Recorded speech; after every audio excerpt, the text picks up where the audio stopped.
अस्सलाम वालेकुम viewers, I am doctor any. उम्मीद और दुआ है आप अपनी फैमिली के साथ हमेशा सलामत रहें। आज हम डिस्कस करेंगे इन अलामात को जो कुछ ख़वातीन प्रेगनेंसी में एक्सपीरियंस करती हैं और जिनका होना प्रेगनेंसी में हेल्दी नहीं समझा जाता। Number 1, breathlessness and palpitations. Pregnancy में बहुत सी ख़वातीन शिकायत करती हैं कि थोड़ा सा चलने या सीढ़ियाँ चढ़ने से इनकी सांस फूल जाती है। घर के रूटीन के कामकाज करते वक्त भी नॉर्मल से ज़्यादा थकावट महसूस करती हैं। दिल की धड़कन तेज़ हो जाती है।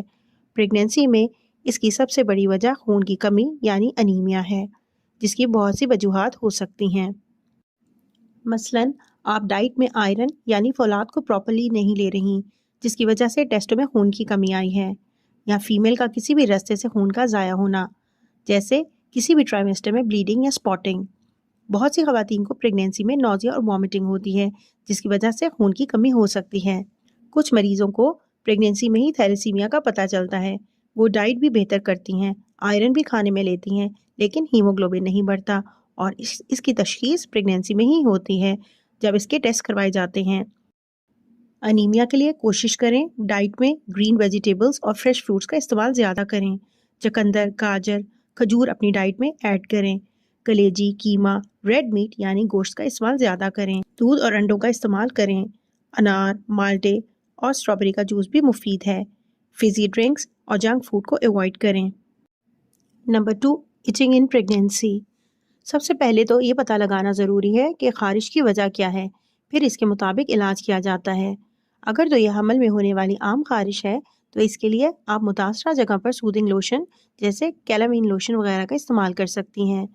कोशिश करें बग़ैर खुशबू वाले साबुन का इस्तेमाल करें ताकि वो आपकी जिल्द को इरिटेट ना करें, जैसे कि बेबी सोप हसास जिल्द के लिए बेहतरीन है। अगर ख़ारिश की वजह जिल्द की इन्फेक्शन या एलर्जी है तो आपकी गायनेकोलॉजिस्ट आपको जिल्द के डॉक्टर के पास रेफ़र कर सकती हैं, जो इसका बेहतर तौर पर इलाज कर सकते हैं। अगर यरकान या ऑब्स्टेट्रिक कोलिस्टेसिस है तो जिगर और गुर्दों के टेस्ट करवाकर इनकी बरवक्त तशख़ीस ज़रूरी है, क्योंकि ये माँ और बच्चे दोनों के लिए मुश्किल का सबब बन सकते हैं। इसलिए अगर आपको प्रेगनेंसी में ख़ारिश है तो कभी भी घर बैठकर इसका इलाज ना करें और अपने गायनेकोलॉजिस्ट से रजू करें, ताकि ख़ारिश की जो भी वजह है इसको टाइमली आइडेंटिफाई करके इसका बर वक्त इलाज किया जा सके। Number 3, bleeding.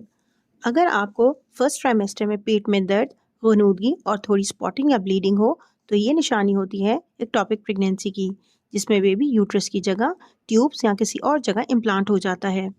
अगर ज़्यादा ब्लीडिंग के साथ पेट में शदीद दर्द हो तो वो मिसकैरेज की अलामत है।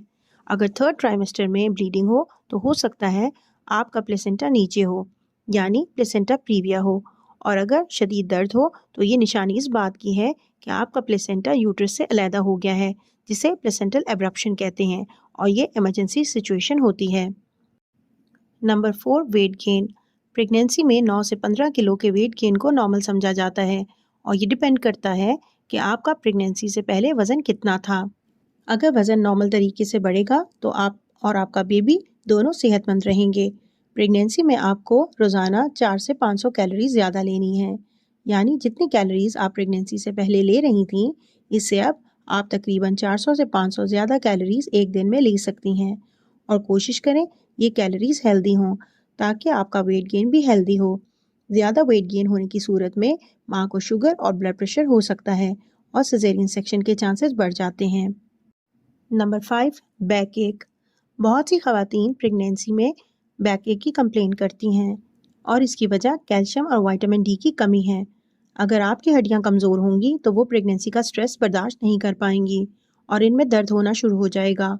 तो जिन ख़वातीन में प्रेगनेंसी से पहले ही कैल्शियम और विटामिन डी की कमी होती है, इनमें कमर दर्द ज़्यादा होता है। ऐसी ख़वातीन को हम प्रेगनेंसी में नॉर्मल डोज से ज़्यादा कैल्शियम और विटामिन डी देते हैं ताकि प्रेगनेंसी में वो इसकी कमी का शिकार ना हो।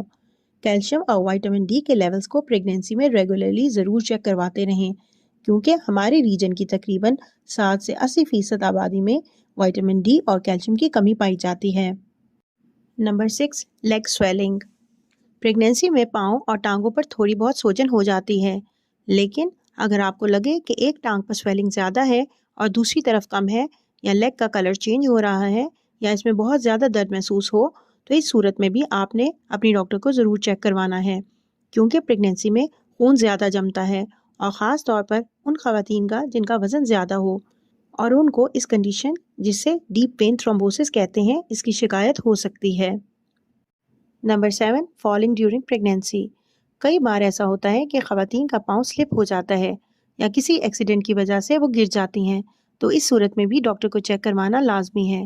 بے شک آپ کو بیبی کی حرکت ٹھیک محسوس ہو رہی ہے اور آپ کو لگ رہا ہو کہ سب ٹھیک ہے، پھر بھی ایک بار ڈاکٹر سے معائنہ کروا کر اچھی طرح تسلی کر لیں۔ Number 8، fatigue and weakness during pregnancy. اگر آپ کو پریگنینسی میں بہت زیادہ کمزوری اور تھکاوٹ محسوس ہو رہی ہے تو اس سلسلے میں آپ نے اپنی ڈاکٹر سے کنسلٹ ضرور کرنا ہے۔ وہ چند ٹیسٹ کروا کر دیکھ لیں گی کہ کہیں آپ میں ہیموگلوبن، کیلشیم یا وائٹامن ڈی کی کمی تو نہیں، اور پھر وہ اس کے حساب سے آپ کو ڈائٹ اور سپلیمنٹس ایڈوائز کریں گی تاکہ ان کو لینے کے بعد آپ اپنے اندر انرجی محسوس کر سکیں اور بہتر طریقے سے اپنے کام کاج کر سکیں۔ کوشش کریں ایکسٹرا اور غیر ضروری کاموں سے اپنے آپ کو نہ تھکائیں۔ کوشش کریں گھر کے کاموں میں ہیلپ لے لیں۔ اس کے علاوہ پریگنینسی میں واک، یوگا اور اسٹریچنگ ایکسرسائزز بھی بہت ضروری ہیں۔ Number 10، swelling of hand and fat.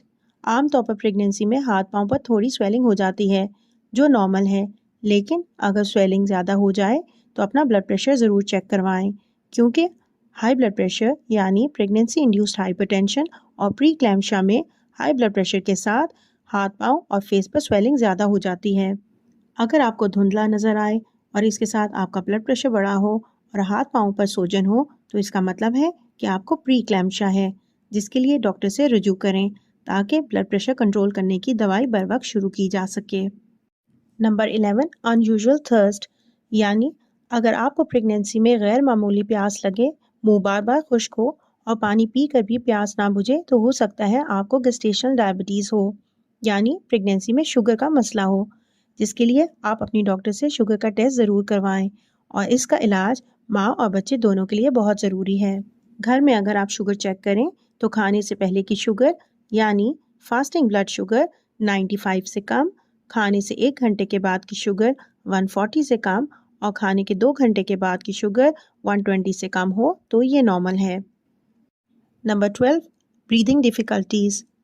اگر آپ کو پریگنینسی سے پہلے کوئی بھی ایسی میڈیکل پرابلم ہے جس سے سانس کا مسئلہ بن سکتا ہے، جیسے ایستھما یا ہارٹ پرابلم، تو آپ نے اپنی ڈاکٹر سے ضرور ڈسکس کرنا ہے۔ اس چیز کو آپ نے بالکل بھی اگنور نہیں کرنا، کیونکہ ان سے ریلیٹڈ تمام علامات پریگنینسی میں زیادہ ہو سکتی ہیں۔ چنانچہ آپ کی ڈاکٹر آپ کی میڈیکل ہسٹری کو ریویو کر کے آپ کو وہ میڈیسنز دیں گی جو پریگنینسی میں سیف ہوں، اور اگر سانس کی دشواری کے ساتھ آپ کو چکر آئیں، نوزیا وامٹنگ ہو، آنکھوں کے آگے اندھیرا آئے یا سینے میں درد ہو تو فوراً اپنی ڈاکٹر کو چیک کروائیں۔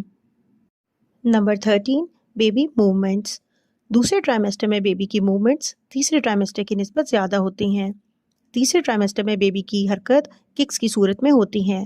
اگر آپ کو 2 گھنٹے میں 10 ککس محسوس ہوں تو یہ نارمل ہے۔ کوشش کریں کھانے کے بعد بائیں کروٹ لیٹ کر بیبی کی حرکت محسوس کریں۔ اگر بیبی کی موومنٹ کم ہو یا بالکل محسوس نہ ہو تو فوراً اپنی ڈاکٹر سے رابطہ کریں۔ بیبی کی موومنٹ کم ہو تو ہمیں کیا کرنا چاہیے، اس سلسلے میں نے ویڈیوز بنا رکھی ہیں، وہ آپ دیکھ لیں تو آپ کو انفارمیشن مل جائے گی۔ Number 14، preterm labour pains and leaking, یعنی وقت سے پہلے دردیں۔ اگر آپ کو تیسرے ٹرائمیسٹر میں یعنی 7ویں 8ویں مہینے میں کمر میں کھچاؤ کے ساتھ پیٹ میں شدید درد محسوس ہو تو اس کا مطلب ہو سکتا ہے آپ پری ٹرم لیبر میں جا رہی ہیں۔ اس کے لیے آپ کو فوراً ایمرجنسی ڈاکٹر سے چیک کروانا ضروری ہے، کیونکہ پری میچور لیبر پریگنینسی میں کسی وقت بھی شروع ہو سکتی ہے۔ اگر بیبی کا واٹر بیگ 9 ماہ پورے ہونے سے پہلے لیک ہو جائے تو اس کا مطلب ہے کہ آپ کی ڈیلیوری ٹائم سے پہلے ہو سکتی ہے۔ اس کے لیے بھی آپ اپنی گائنیکالوجسٹ سے کانٹیکٹ ضرور کریں۔ امید ہے آپ کو میری آج کی ویڈیو انفارمیٹیو لگی ہوگی۔ اس سلسلے میں آپ کے ذہن میں کوئی سوالات ہیں تو آپ کمنٹ سیکشن میں پوچھ سکتی ہیں۔ خدا پاک آپ کو صحت مند اولاد سے نوازیں۔ دعا میں یاد رکھیے گا۔ شکریہ۔ اللہ حافظ۔